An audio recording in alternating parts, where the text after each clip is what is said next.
नमस्कार।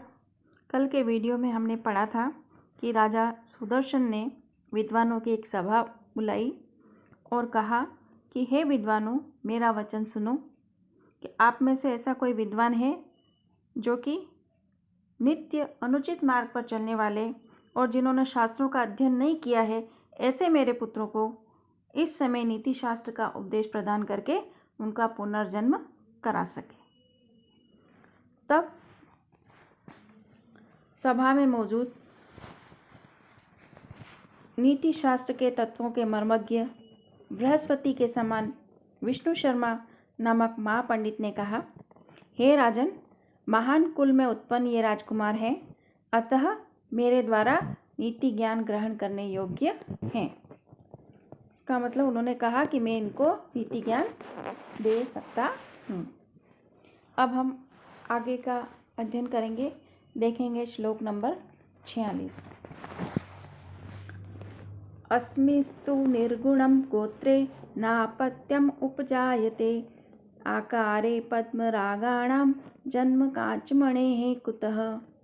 यहाँ पर उत्तम वंश में उत्तम संतति की उत्पत्ति का कथन किया जा रहा है कि उत्तम वंश है तो संतान भी उत्तम ही होती है। इस बात को यहाँ पर बताया जा रहा है। इसका अन्वय इस प्रकार होगा, अस्मिन् तु गोत्रे निर्गुणम अपत्यम न उपजायते पद्मरागाणाम आकारे काचमणेः जन्म कुतः। अस्मिन् तु गोत्रे, इस वंश में निर्गुणम अपत्यम न उपजायते, निर्गुण यानी गुण रहित, अपत्य मतलब संतान उत्पन्न नहीं हो सकती है। अस्मिन् तु गोत्रे निर्गुणम अपत्यम न उपजायते, इस वंश में गुण रहित संतति उत्पन्न नहीं हो सकती है। पद्मरागाणाम आकारे काचमणेः जन्म कुतः। पद्मराग मणियों की खान में, आकारे मतलब खान में, कांच का जन्म कैसे हो सकता है।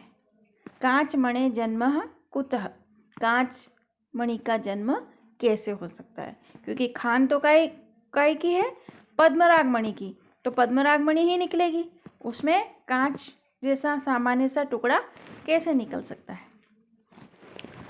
तो यहाँ पर पंडित विष्णु शर्मा राजा सुदर्शन को संबोधित करते हुए कह रहे हैं कि हे राजन, आपका वंश उच्च है, अतः आपके इस श्रेष्ठ वंश में श्रेष्ठ संतान ही उत्पन्न हो सकती है। निर्गुण संतान कदापि उत्पन्न नहीं हो सकती। हो सकता है कि ये सही मार्ग पर नहीं चल रहे हैं, लेकिन इनमें गुण जरूर होंगे, उन्हें सही मार्ग की आवश्यकता है। तुम्हारी संतान उच्च कुल के हो, इसलिए तुम्हारी संतान भी उच्च गुण संपन्न ही होगी, निर्गुण नहीं होगी, नहीं हो सकती, ऐसा विष्णु शर्मा ने कहा। इसका उदाहरण देते हुए उन्होंने बताया कि जिस प्रकार से पद्मराग मणियों की खान में पद्मराग मणि ही उत्पन्न हो सकती है, कोई सामान्य कांच उत्पन्न नहीं हो सकता। जैसे पद्मराग मणियों की खान में कांच का जन्म नहीं हो सकता, वैसे ही आपके श्रेष्ठ वंश में निर्गुण संतान का जन्म नहीं हो सकता। अतः राजकुमारों को नीति ज्ञान कराया जा सकता है, आपके राजकुमारों को भी नीति ज्ञान दिया जा सकता है। इस प्रकार से उन्हें आश्वासन दिया गया कि उत्तम वंश में उत्तम संतति की ही उत्पत्ति होती है, आपके इन राजकुमारों को नीति ज्ञान में दूंगा। अब आगे देखेंगे। अतो अहम षण्मासाभ्यंतरे भवत्पुत्रान् नीतिशास्त्राभिज्ञान करिष्यामि। अतः मैं षण्मासाभ्यंतरे 6 मास के अंदर भवत्पुत्रान् आपके पुत्रों को नीति शास्त्र में निपुण कर दूंगा। राजा सविनयम पुनरुवाच। तो राजा सुदर्शन ने सविनय पुनः कहा। क्या कहा? अगला श्लोक है श्लोक नंबर 47। कीटो अपि सुमनः संगाद आरोहति सताम शिरः अश्मापि याति देवत्वं महत्पि सुप्रतिष्ठ। यहाँ पर पुनः सत्संगति के महत्व को प्रतिपादित किया जा रहा है। क्या कहा है, अन्वय देखेंगे इसका।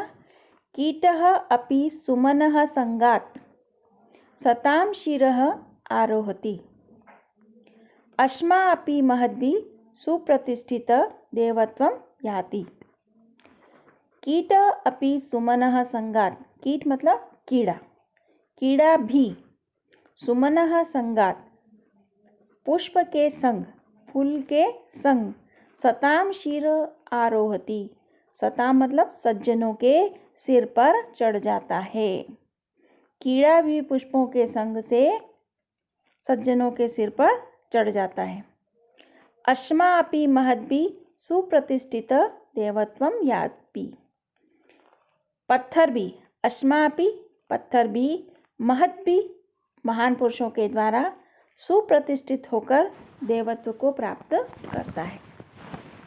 तो राजा सुदर्शन कह रहे हैं कि हे गुरुदेव, जब किसी सुप्रतिष्ठित विद्वान को लोग पुष्पमालाएं पहनाते हैं तो पुष्प के संग में उसमें बैठा हुआ तुच्छ कीट भी सज्जन के सिर तक पहुंच जाता है। पुष्पों में छोटे मोटे कीट होते हैं, आपने देखे होंगे। तो उस पुष्प को, किसी को महान पुरुष को माला पहनाई जाती है तो उस पुष्प में छोटे मोटे कीट होते हैं, वो भी सज्जन के सिर तक पहुंच जाते हैं।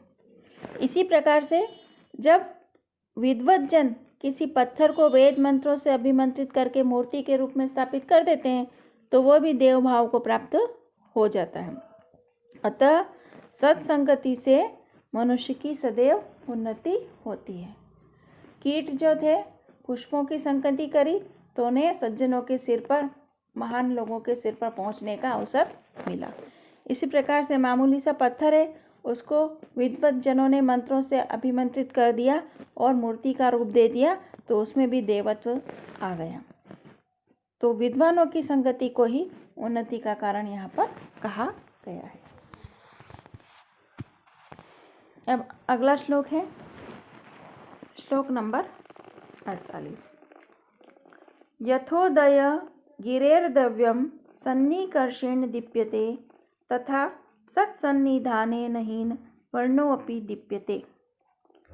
प्रसंग है कि इसमें सत्संगति के महत्व को बताया जा रहा है। अन्वय इस प्रकार है।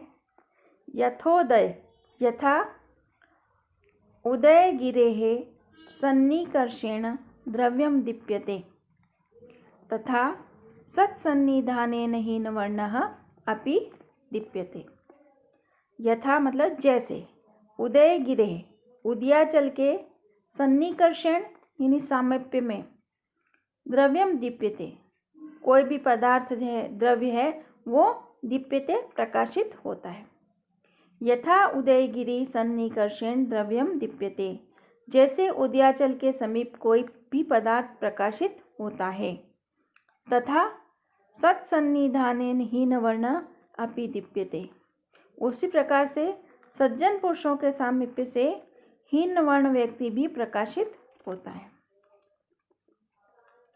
राजा सुदर्शन कह रहा है कि जिस प्रकार वृक्ष, औषधि, पत्थर, पौधे आदि कोई भी पदार्थ यदि उदयगिरी के सामीप्य में हो, उदयगिरी मतलब जहाँ से सूर्य उदय होता है उसके समीप हो, तो उदित होते हुए सूर्य देव के तेज से वे सभी पदार्थ प्रकाशित हो जाते हैं।